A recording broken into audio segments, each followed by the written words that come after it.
show. You can always check out the show on McElroy and Cubelic on the podcast platform of your choosing. Just go. You can revisit and watch and or listen on YouTube. You can do that as well. We always appreciate those guys for having some fun. Always fun as we continue on. We got Richard Hendricks coming on here in about a half hour. Help us break down and preview what's coming up in the national championship game today. A lot of people excited to go chase some rings tonight. Well, if you're chasing a ring right now, highly recommend you go and chase that ring at Bromberg's. It's where I've been shopping for a very long time. They're the very best, but they've also been the trusted destination for David Yurman jewelry in the Birmingham area, and now it's the exclusive destination. They're the only authorized retailer in the area, so Bromberg's continues its decades-long relationship with the brand, offering iconic designs for both men and women. Paired with 190 years of expertise, it's a shopping experience that you can trust. Visit Bromberg's in Mountain Brook or at the Summit and discover David Yurman exclusively at Bromberg's. All right. Did you guys see this story? The cow one? No, I've been waiting 2 hours for this. I've just, like, sometimes dumb stuff comes when I'm doing the show solo. I usually, with no Cole, like, I usually just try to find the dumbest topics I feel like you guys will respond well to. I think we succeeded in that last week as it related to the Kentucky family that decided not to sell their land for $26 million. That was just an amazing thing. I loved it. I loved everything about it. This was even dumber, though. So, in the French village of Mouche, France. I don't even know. Moosch. Mouche. I'm guessing. If that's wrong, I apologize. Mouche. Maybe that's it. Like, I feel like in French it needs to be like a certain. I feel like you need a somewhere in there. From Mouche, France. Yeah, exactly. All right. Parents enrolled 5 cows named Arlette, Abundance, Amsel, Amandine, and Abel in the local primary school. Cows. This was to prevent it from losing a class due to low enrollment. Oh, my gosh. The school was 4 students short of keeping its class. Therefore, they decided to enroll cows. Might be the most fascinating thing I think I've ever heard. Does this work? How does this work? Like, I don't is this going to impact the possible, and I think they were just going through this the last few weeks. Like, this is probably going to impact test scores, I would think. I think so. If the cows are maybe, right, students. Yeah. Where are we at here, guys? Nap time's gonna feel a little funky. Maybe not smell too good. No. Yeah. Are they in the classroom? Like, what are we? I haven't found any pictures of this. Like, I just want to see pictures of 5 cows sitting standing in the back of the classroom while the other students are just going about their day. It'd be interesting on field trips to, like, you ask about transportation to and from. Like, hey, I got it. I got it. What do you do? Like, I mean, at what point are we like, all right, hang on a second. They can't fit on the school bus. What if the school bus, like, carries a trailer on it? So we have, like, a school bus plus a trailer. That'd be an awfully long caravan, I suppose. But what would they bring in for show and tell? Yeah, a couple bells. Maybe some grass. I made this cheese. Right. From my milk. Like, this is what I can do. I mean, what are we doing? Like, I mean, David, you're from a small town. Okay? Like, you're from a small town. Like, what if for whatever you would do some reason? Yeah, basically. I feel like Damien's the only one that can help. I'm from Dallas. John's from New Orleans. Like, I feel like Damien's the only one that's like, okay, here's what would happen in this scenario.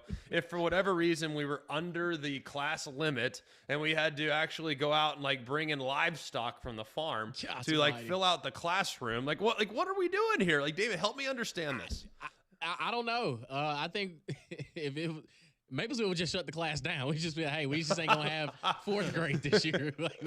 I'm sorry, but as far as putting cows, like, I'm listen, man. Crazier things have happened, but I feel as though like maybe you may sacrifice some funding for a year. Listen, I don't know the educational system in France. I don't either. But to say that cows are acceptable to be on the classroom roster is laughable. Like, come on now. I mean, you guys are making fun. We've seen all these Chick-fil-A commercials. How do you think cows become intelligent enough to have all these jobs? We've seen them be a barber. We've seen them up on billboards. They've been out doing all kinds of jobs. It's got to start somewhere. They don't just waltz into those jobs. It's insane. Yes. You got to go to school for that, to eat more chicken. Now, granted, their spelling might need a little work. Maybe they didn't pay attention then. I think the headline, by the way, reads "utterly crazy." UDDERLY crazy. Yeah. That's a lot. Corny. I mean, these things write themselves. They do. I mean, what's amazing is the mayor had to go out and say, obviously, it's a bit tongue in cheek. You don't say. Okay, you don't say. You're telling me that you're trying to pass actual livestock as members of the classroom just so you don't lose like, obviously it's tongue in cheek. We understand this. But I'm trying to understand the cows amused themselves.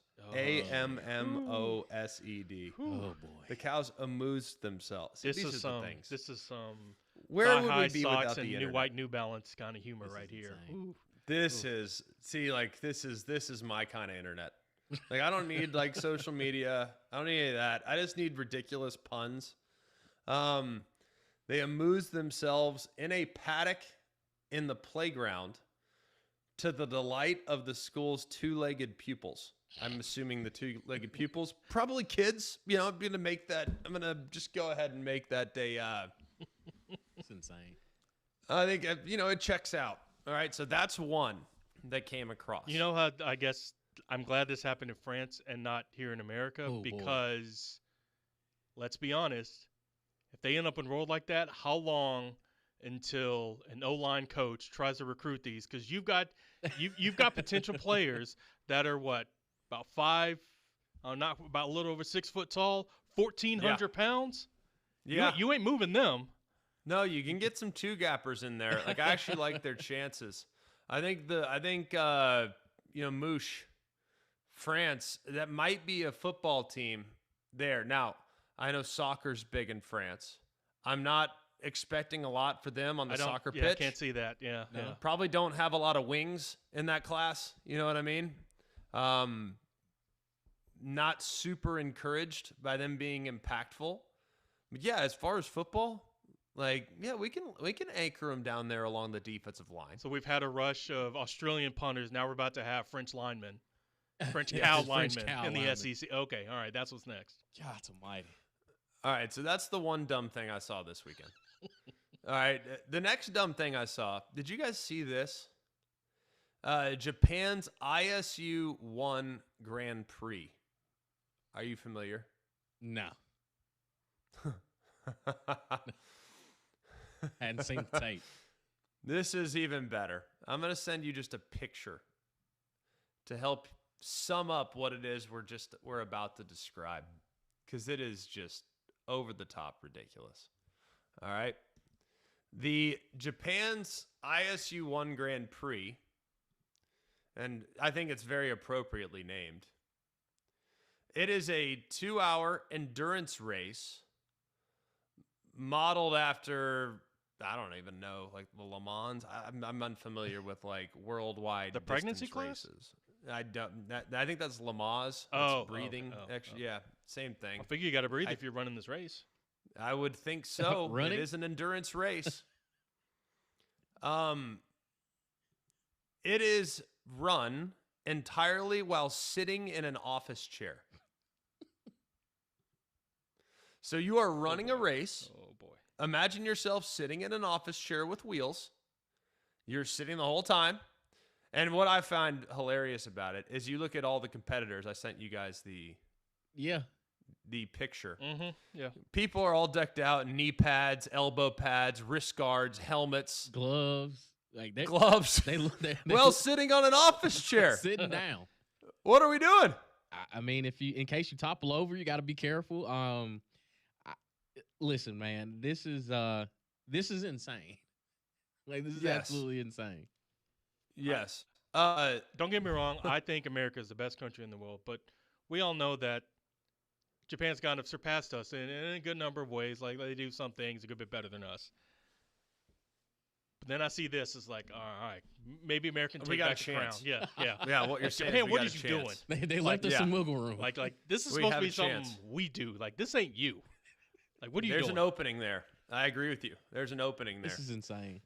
So just so you guys understand what we're describing, these guys are literally going up and down hills on an office chair. And it sounds ridiculous. Like, in reality, though, think about like having to kick. Think about how tired your hamstrings would be going up hills in an office chair. It would actually probably be a little harder than you realize. Now, are you allowed to turn the office chair around and go backwards by like pushing yourself up? Probably. I don't know. I haven't seen the tape. I feel like you have to. I don't think you could drag yourself using your, like, I feel like that'd be way too tough. Correct. The winner said, quote, and this is obviously in translation, so I don't know exactly like how it translates. It really showed me how important it is to keep going without giving up. Hey, lesson learned, baby. One of the other competitors, I think that can be applied to UConn and Michigan tonight. Right. You know, just, hey, guys, for our pregame, I want to show you what grit and determination really looks like. Watch this collection of white-collar workers working their way up a mountain on an office chair and then racing their way down. Do you see anybody giving up? Do you see the effort that they're giving? So, hey. Look at the faces that are showcasing the pain and exhaustion of office chair racing. And what I would also say is that I do think it's probably harder than you realize. I'd imagine so. If I'm the best part about this, I think, the top prize. What do you guys want to guess? What's the top prize? A bigger office chair. Now, a hover chair. What is this? What is this? The Office, where Michael falls in love with the office chair model, and Pam wants him to pick the office chair so she can get his old chair, and then Creed gets her old chair. And then he has two chairs. Like, right? We all remember that episode. Oh, if that's the case, then I guess the prize is Michael getting a fur coat. There you go. All right. What do you think the top prize was? $1,000. No, they get 3 extra minutes on their break. Again, it's Japan. Like, they working people hard. That's a good point. You get 90 kilos of rice. Okay. I mean, depends on where you are. Like, hey, that's bread right there. That's some 90 kilos, my brother. That is a lot. That's a lot. For the record, that is 200 pounds of rice. First of all, who can carry that? All right. That's what the office chair is for, Greg. You push it. Come on now. Well, I'm sitting there thinking, I'm like, I just had to push an office chair this many kilometers, however many kilometers that I had to push an office chair, and did so in exhaustion and fatigue. Now you want me to lift up a 200-pound bag of rice as my trophy? That is exhausting. Hey man, rice is valuable over there. You kind of hit a lick. Like you like the rice kingpin if you get to like 90 kilos of rice. That's a lot. That's a lot. What I'll also say is that one of the person that missed out on the top prize, they were quoted as saying, "I really hope this spreads across the world." So we had this past weekend, right? Didn't we have the statue to statue race? Yeah. I'm sure you didn't participate. No. Yeah, that'd be a no. No, I'm good. Come on, soft. Anyways, that was like a big race here in Birmingham. I mean, we do a big old race. I don't even know exactly how long it is, but I would imagine it's hard. I mean, just looking and running the community quite a bit. You start at the Vulcan. I mean, you're running down. You're running. I mean, I bet you there's some hills in this thing. I bet you it is a beast. Let me just present this as a possibility, potentially as an alternative. Next year, if you don't want to run, can we potentially institute an office chair division? Just saying. An office chair division and the statue to statue makes sense to me. Man. No. See, You're I started thinking, if they wanted to spread, worldwide, we just had the World Games here a few years ago. You add this, maybe a couple more eyeballs to wherever, we have the World Games next. Now, I'm not saying put in the Olympics, but if you win gold in that, you probably looked at it a little different. Like, you got some street cred. It's like, hey, did you win gold in the World Games? Nah, never done it. So what'd you win it for? Office chair racing. Like, all right. Hey. Is that nice something you flex. tell people about? Like, I'm the champion of office chair racing. Like, I don't know. It feels like something that's just perfect for the Ocho. What did Kurt Signetti say? Google me. You went office chair gold. Like, hey, Google me. Is there a Wikipedia page for the best office chair racer? Yeah. I don't know. I mean, you found it on the trick news. out your office chair? Like, is there a way of putting some like rollerblade wheels on there? Like, so maybe they're a little bit more, maybe they're faster, maybe a little better grip. I don't know. Slap a Hot Wheels decal on the back of it. It's like, oh, so where'd you get that? Some hydraulics and kind of cock it to the side. That'd be the best if you start selling. Yeah, you start selling sponsorships. You got your office chairs covered in decals of your sponsors. Yeah, you got some hydraulics. You press a button and it reclines, and you're chilling on the way down to become more aerodynamic. Like, there's ways here, guys. Like, I think we are just beginning to scratch the surface of what could become a universally celebrated sport. I think we need to know that it's coming. We need to be prepared for it. Other things of last week that I came across, and I actually loved this. Cleveland Cavaliers owner. Did you guys see what he did last week? No. Do you guys see anything? Like, goodness gracious. Well, I mean, my weekend consisted of March Madness and trying to talk people off the ledge on the moon landing. So I was a little bit busy. Trying to put out fires for a little bit. You need to relax. Everyone needs to relax. But this was good.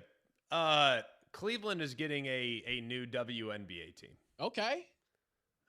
Okay, that's coming, I think, in 2027 or 2028. Whenever it is, they're getting a new WNBA team. And according to the team owner, remember, this is in Cleveland, Ohio. The owner is Dan Gilbert, who also owns the Cleveland Cavaliers. Mm-hmm.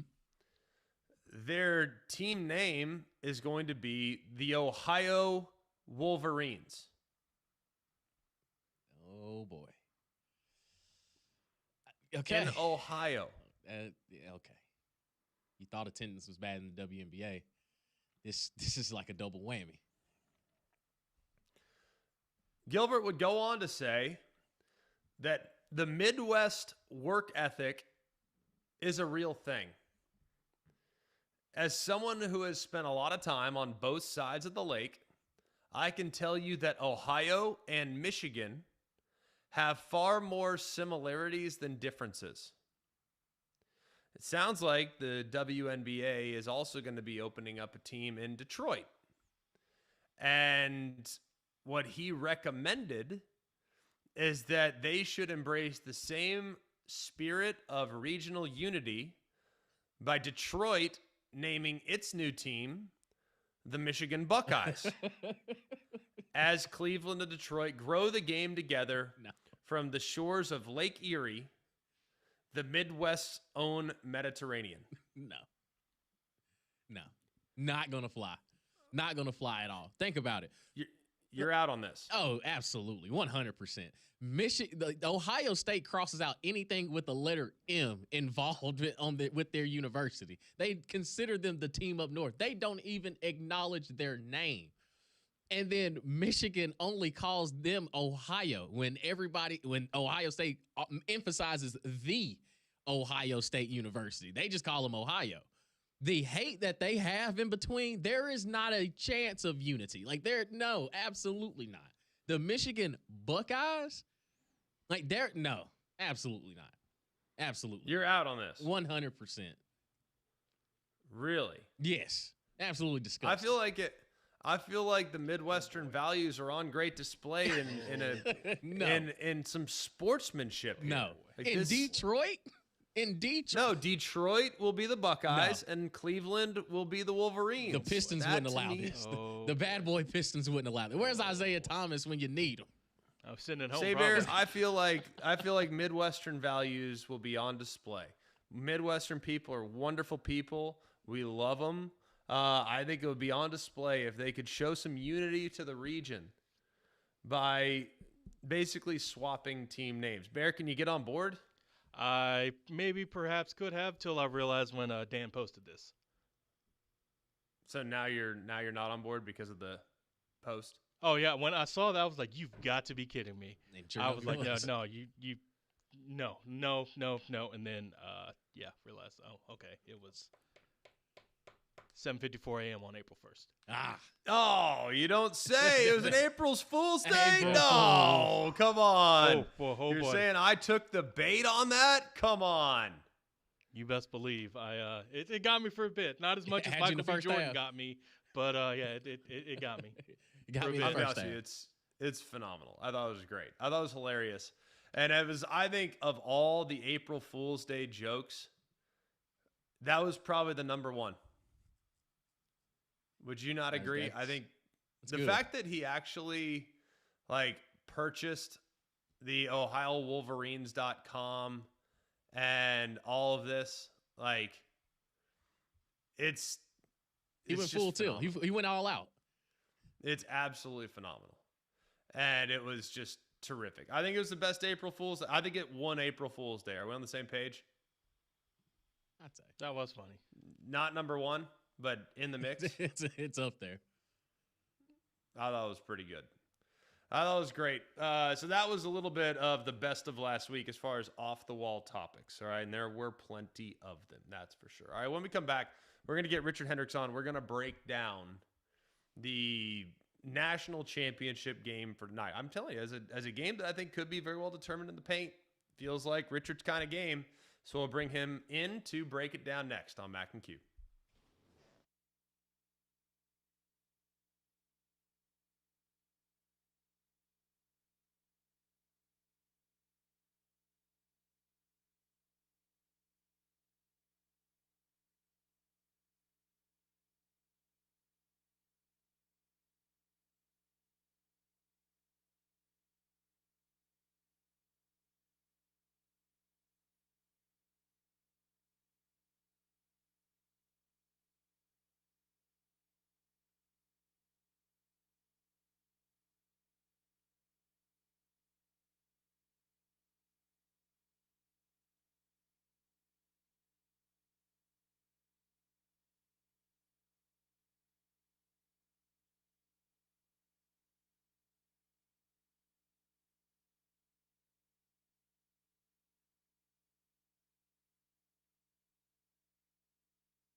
Welcome back, McElroy, Cubelic in the morning on Jock 94.5.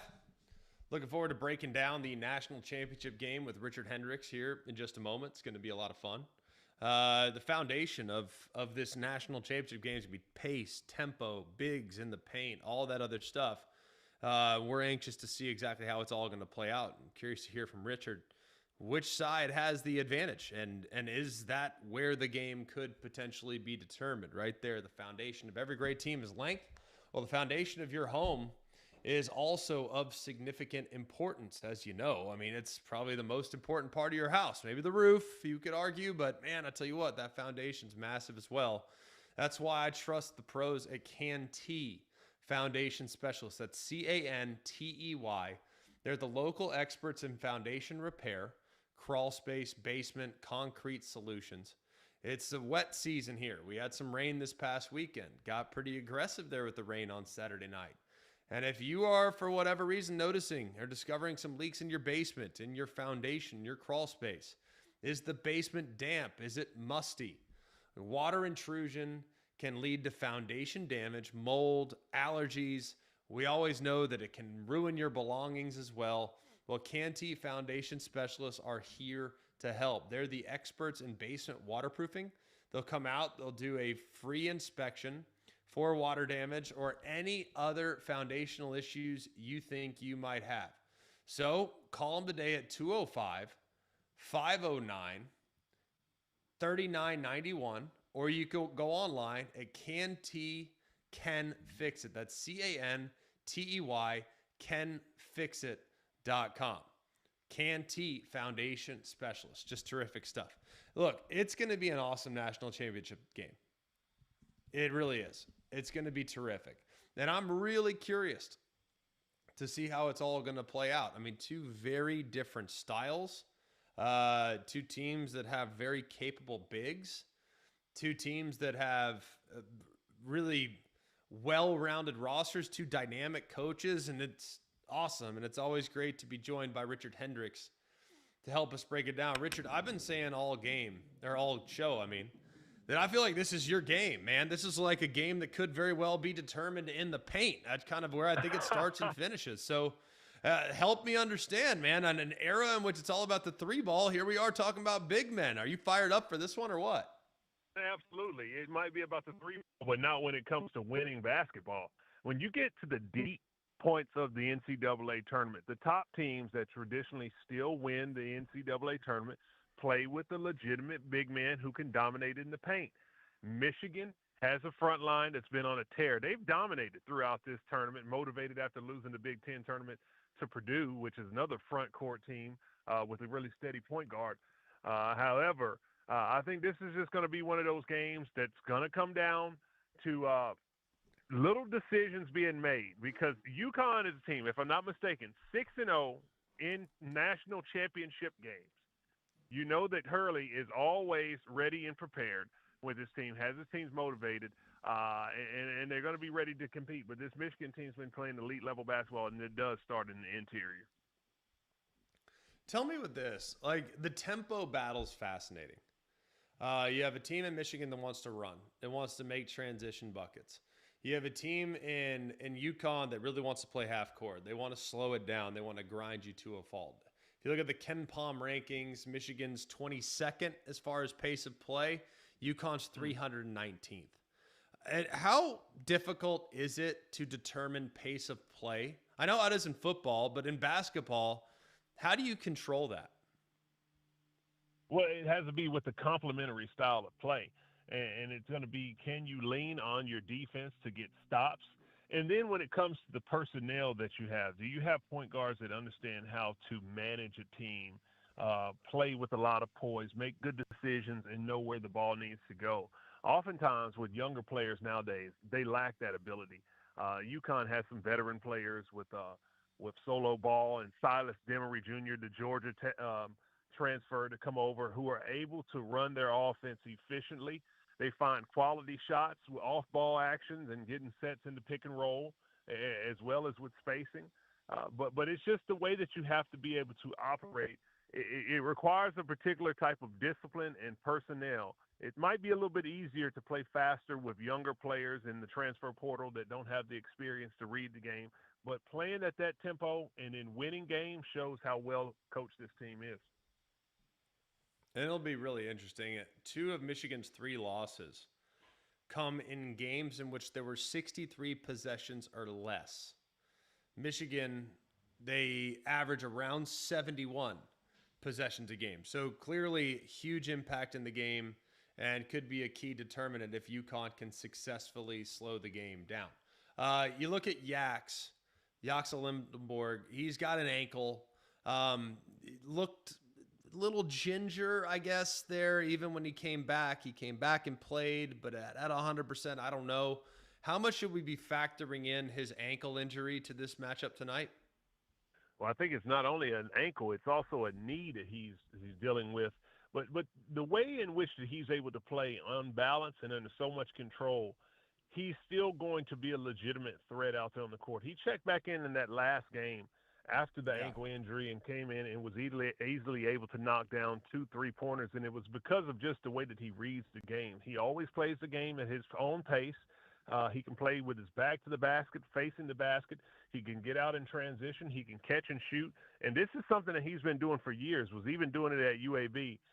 So he plays the game from a cerebral standpoint that allows him to protect his body even if he is hurt. But this is going to be one of those games with the national championship on the line. Listen, there's no excuses. You got to figure out how to do it. Solo ball on the flip side for UConn is going to be hobbled as well. He's been in a boot over the last game after tweaking his ankle.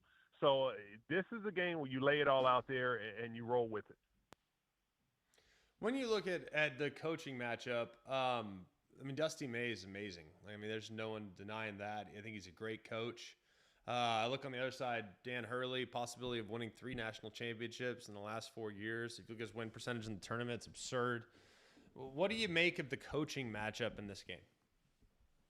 Well, coaches that have good coaching pedigree and have learned from some of the best. You know, Dusty May was on that UAB staff for Mike Davis, and Mike Davis was under Bob Knight, and Mike Davis has been to a national championship game, and Dusty May has shown to be able to win these games, getting to a Final Four with FAU, and now he finds himself back with Michigan.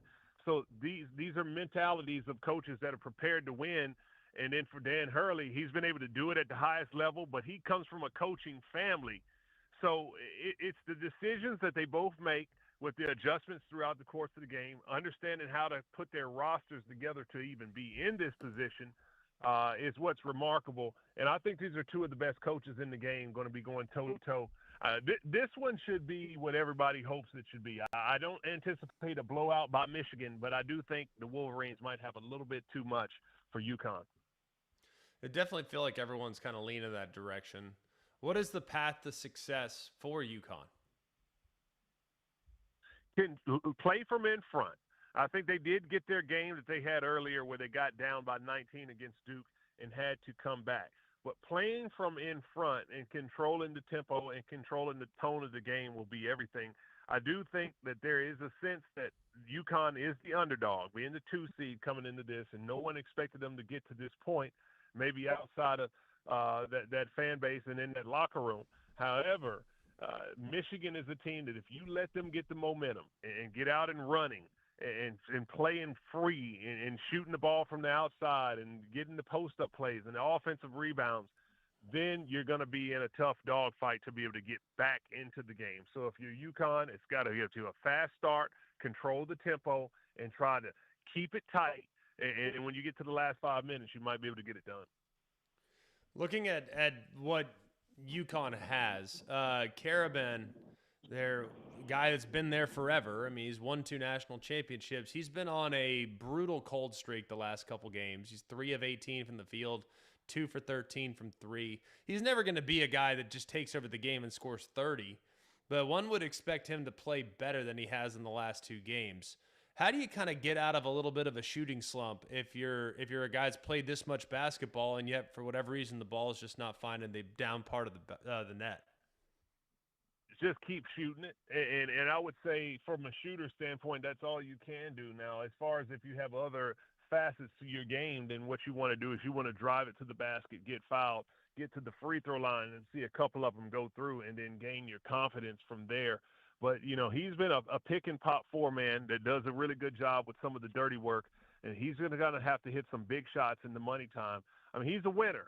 And when you're a winner, there's something about the DNA of winners that just rises up in the moment. And he's going to have a big performance tonight for the Huskies. Is there a guy that's probably not being talked about enough in the matchup that probably deserves a little more credit? Well, I think for Connecticut, it's got to be Taurus Reed Jr. I mean, what can he do on the inside against that front line of Michigan to be able to neutralize things and hold his own? He's a big body. He can bang down low. He's active on the offensive boards, and he's been able to hold his own throughout this tournament. But this is going to be a different animal. You got, 7'3" Mara down low, who brings that type of length and size. You have big wings.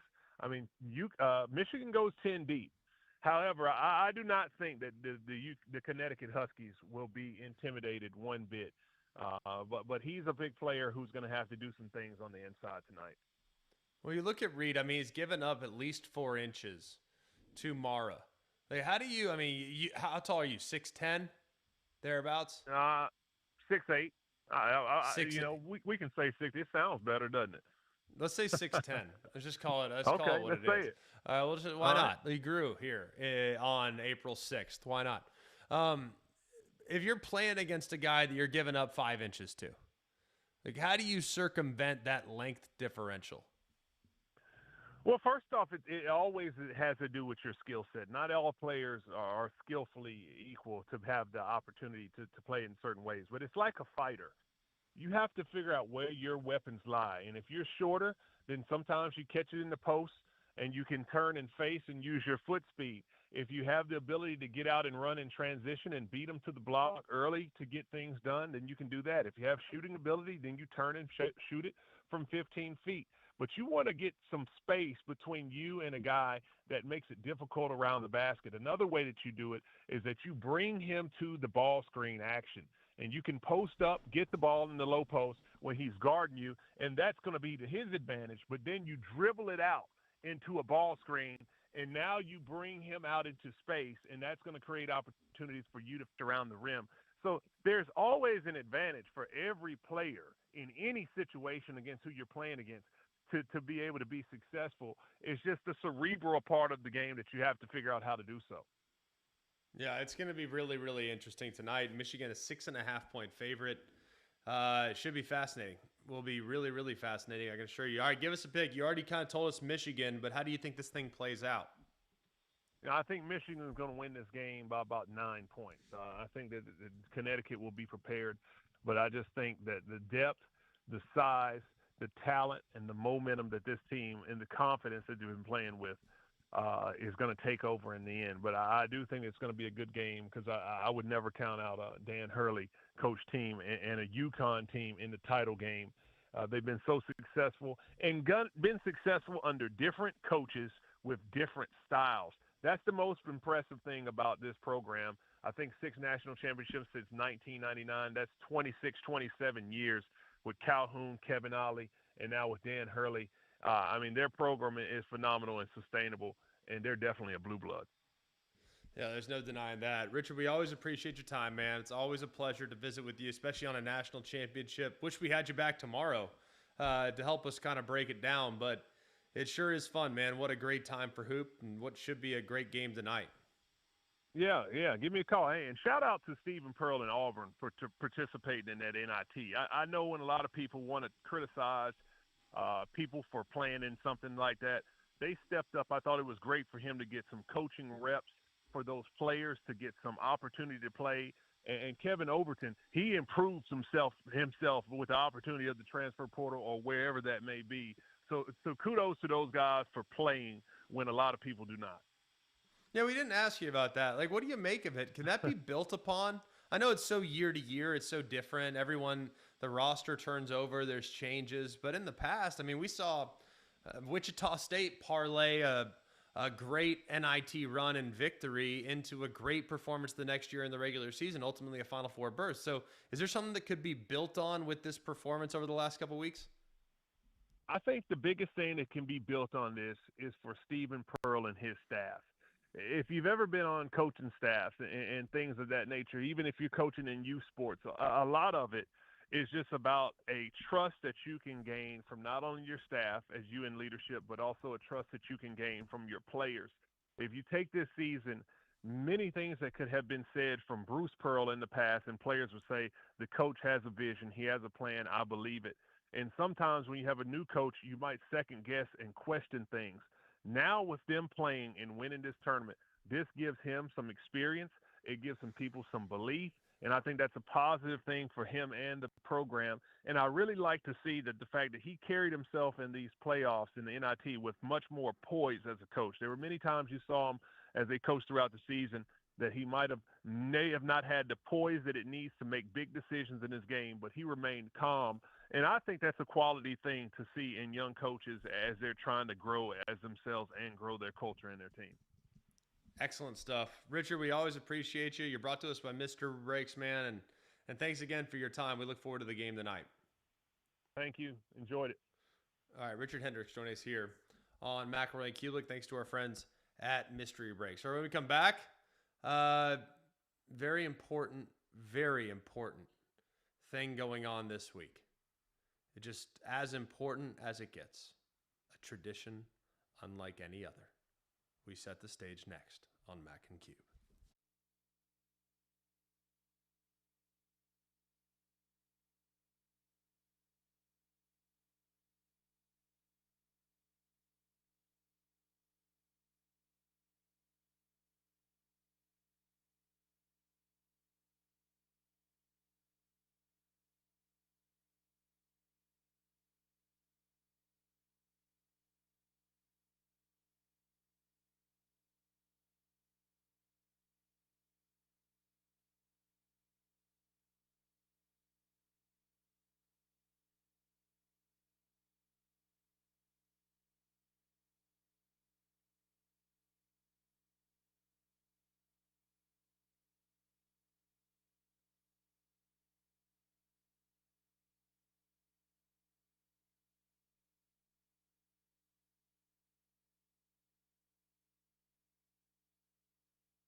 Hello, friends.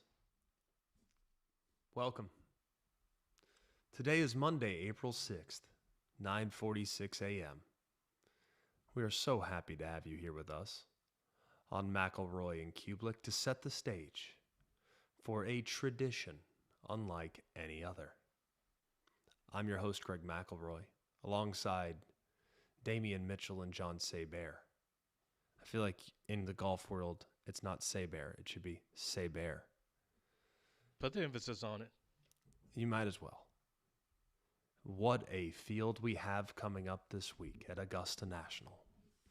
The Augusta Women's Amateur this past weekend delivered some thrill, some excitement, and always something that we look forward to, and just a glimpse of the course. Seeing it from different sight lines, different tees, different vantage points. And yet the incredible track that is Augusta National Golf Course delivered in so many ways, as it always does. We did, however, see someone take a 7-on-12 by mistakenly taking a drop out of the bunker and hitting it in the water twice, but I digress. It happens, even to the best in the world. Guys, it's coming up just a couple days from now, and I know Cole likes to make fun of it and act like it's not this big deal, but is it just me? And you don't have to be a golf fan. I'm not sitting there saying you need to sit there and watch the ceremonial tee shot or dial into the par 3 contest the day before. I'm not saying you need to listen to Brandel Chambly on the Golf Network leading up to the coverage and throughout. I'm not saying you need to necessarily get in line and send tweets about how cheap the concessions are and things of that nature. But isn't there something about that incredible weekend in April that signifies the start of spring? A spring in which hope springs eternal, in which excitement can be heard only on the back nine, featuring 2 massive par 5s on 13 and 15, the drama that fills 11 with the water on the left, the incredible tee shot on the par 3 12th, where you have to aim at the tongue, and yet time and time again the wind is misplayed, only to see a ball fly deep into the backside bunker and or short, in which it falls forward into Rays Creek. I know it's easy from Cole's vantage point to dog the Masters and the excitement that many of us have leading into golf's greatest spectacle. But you cannot deny how awesome it is, baby. We are just a couple days away. You don't have to celebrate it as if it's the birth of a child. No one's suggesting that. But at least acknowledge its tradition. Acknowledge its importance. Acknowledge that the greatness that it requires and the mastery of the game that we know as golf and what's required to don that green jacket. Saber, scale of 1 to 10, level of excitement for you this week as Masters Week is here. Officially. 2.5. Zip it. Damian, next. About a 4. You guys are so... Here's the problem. You have been scarred by Cole Cubelic. We've been brainwashed. You have. Just admit you've been scarred. If you admit you've been scarred, we're fine. I'm fine with that. I can understand that this is a big week, but it just ain't a big week for me. Yeah. I will tune in more than likely Sunday for an extended period of time, but it's cool. Sunday at 3:30, man. I'm dialed in to catch the last little bit. Yeah, I really don't know too much about what happens on Thursday, Friday, Saturday, but Sunday, if it's close. Like I enjoy Rory McElroy or Wednesday or Tuesday or Monday or the weekend before, right? Yeah, it's cool. I like the excitement and the energy. It's like Rory last year in the tee off, like that was dope. But in the tee off, isn't that what they call it? The playoffs, the tiebreaker, whatever, Yeah, playoff. Yeah. Yeah. So it was dope. It was dope. But I mean, I wasn't, jumping for joy, or I didn't have the emotional pull when Rory finally got it. Like it was Like, oh, okay, congratulations, big You're dog. not Like, human. We you get why deserve it. Greg does. You're I just mean, not human. it's your cousin. You're we not get that. human. Yeah. If you don't feel some emotion for Rory McIlroy chasing the elusiveness, it was elusive career Grand Slam, having so many chances to win at Augusta National, a game in which his game suits beautifully.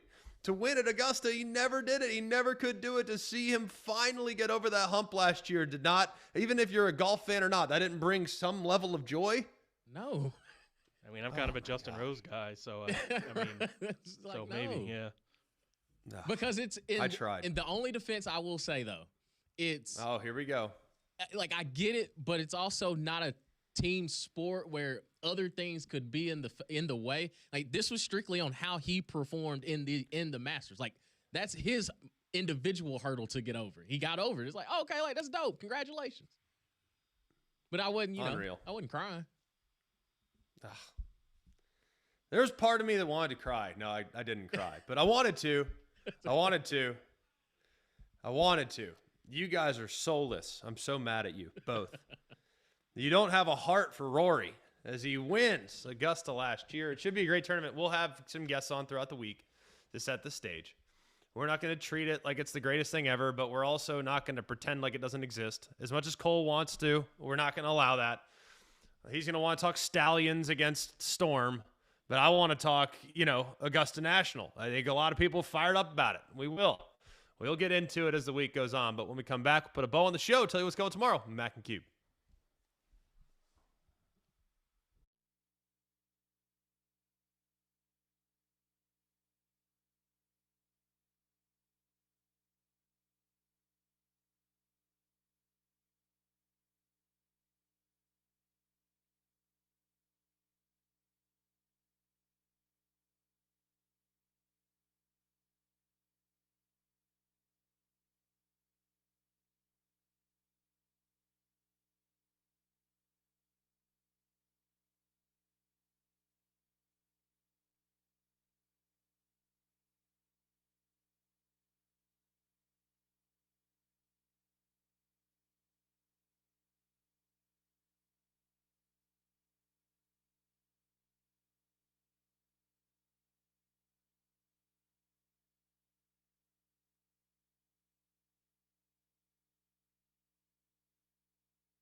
Birmingham Stallions fall to the Houston Gamblers this weekend, 22-20.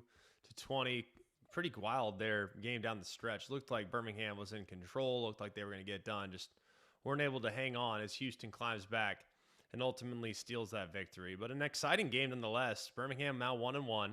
Another game coming up tomorrow night in the UFL. So keep an eye on that. We have national championship game tonight. I'm going Michigan. Damian and Saber, it sounds like y'all are going Michigan as well. Michigan. Picked him in my bracket, not changing now. Oh, here we go. The old shameless plug. I've had them from the beginning. Yeah, yeah, whatever. Yeah. I hope they win, and I hope the AP I hope they win in convincing fashion, and the AP comes to their senses and says that Alabama is the second best team in the country. I think that's the only appropriate way of fixing this. That's the way I look at it. I'm hoping for domination from the Wolverines tonight. We got a big day again tomorrow. Continue to set the stage for the Masters. We will recap and revisit what just happened in the national championship game, and we'll keep you updated with what's going on in spring football. Par for the course. Yes, sir. Masters Week is here. Three-man front is next.